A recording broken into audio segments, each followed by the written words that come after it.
امام علی مقام 28 رجب سن 60 ہجری اتوار کے دن مدینہ منورہ کو آپ نے چھوڑا، کیونکہ حالات بڑے پیچیدہ ہو گئے، خراب ہو گئے۔ اللہ اکبر! بندہ یہ آزمائش دیکھے کتنی سخت تھی کہ امام علی مقام رضی اللہ تعالیٰ اپنے نانا کا شہر چھوڑ کے جا رہے ہیں۔ اس کو عقیدت میں سنیے، غم میں سنیے،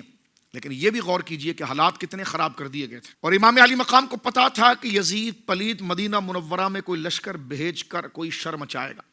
اور آپ حضرت سیدنا عثمان غنی کے اسی فلسفے پر تھے کہ میں مدینہ کے اندر کوئی شرارت اپنی ذات کی وجہ سے ہونے نہیں دوں گا،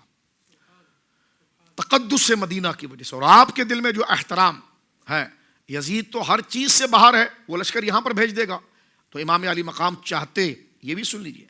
تو آپ اگر بیعت کا اعلان کر دیتے تو سارا مدینہ وہاں پر اکٹھا ہو جاتا، لیکن اہل مدینہ کو آپ اس آزمائش میں مبتلا نہیں کرنا چاہتے تھے۔ آپ کو یہ تھا کہ شہر رسول ہیں، اس میں غدر ہو جائے گا، فساد ہو جائے گا۔ آپ کی شہادت جیسے رجب ہے، شعبان ہے، رمضان ہے،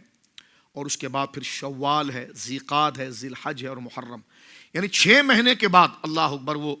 سانحہ پیش آیا۔ امام علی مقام رضی اللہ تعالیٰ نے یزید کی شر سے اہل مدینہ کو محفوظ رکھنے کے لیے آپ نے 28 رجب کو مدینہ منورہ چھوڑ دیا، اور لمبا سفر طے کر کے 3 شعبان میں کو آپ جمعے کی شب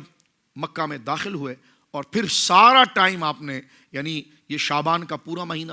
شعبان کے بعد رمضان کا پورا مہینہ، رمضان کے بعد شوال کا پورا مہینہ، شوال کے مہینے کے بعد ذیقعد کا پورا مہینہ، یہ حضرت امام علی مقام رضی اللہ تعالیٰ نے آپ نے جو ہے کہ وہ مکہ مکرمہ کے اندر آپ نے گزارا، یہاں تک کہ ذی الحجہ کا مہینہ شروع ہوا، اور ذی الحجہ کی 8 تاریخ کے حجاج آ رہے ہیں حج کے لیے، اس وقت وہ یوم ترویہ جس کو کہتے ہیں، اور امام علی مقام رضی اللہ تعالیٰ کو یہ بھی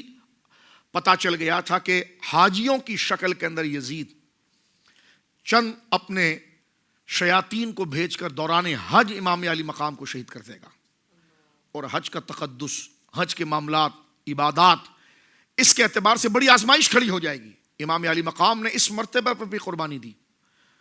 ورنہ آپ حج کے اندر اعلان فرماتے تو آپ کا مقصود خلافت نہیں تھا، خلافت کی احیاء تھی، اس کا صحیح نہج تھا۔